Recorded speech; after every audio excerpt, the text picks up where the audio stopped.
Yes, पवन गिणी गोलंदाजी ट्रॅकवर आलाय. मॅन फ्रॉम गुरसई आणि भिवंडी क्रिकेट मधलं एक मोठं नाव.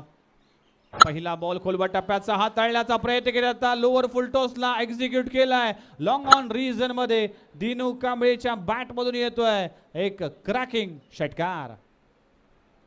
टॉस स्टडिया पहिल्या बॉलवर षटकार. अकोट टप्प्याचा बॉल हुक केलाय. हे क्षेत्र या मैदानाचं कमी क्षेत्र आहे. हा षटकार जवळचा षटकार आहे. त्या दिशेने दिनू कांबळेच्या बॅट मधून षटकार आलाय. लगातारच्या 2 बॉलवर 2 क्रॅकिंग षटकार. दिनू कांबळे अर्धशतक झळकेल की काय? कोलवा टप्प्याचा चेंडू आहे. आजच्या दिवसातलं पहिलं अर्धशतक. एकदा जोरदार टाळ्या झाला पाहिजे दिनू कांबळेसाठी. What a batting, magnificent batting performance mister Dinu. च्या दिवसातील षटकारांची पूर्ण करणारा आणि दिनू कांबळेचं हे अर्धशतक म्हणजे या योगेश पवारचं एक अर्धशतक होतं आणि रोहित किडनीचं. आणि इथे दिनू कांबळे थांबायला तयार नाहीये. जरी माझ्या 51 झालेल्या असल्या तरी टीमला मला पुढे घेऊन जायचं आहे.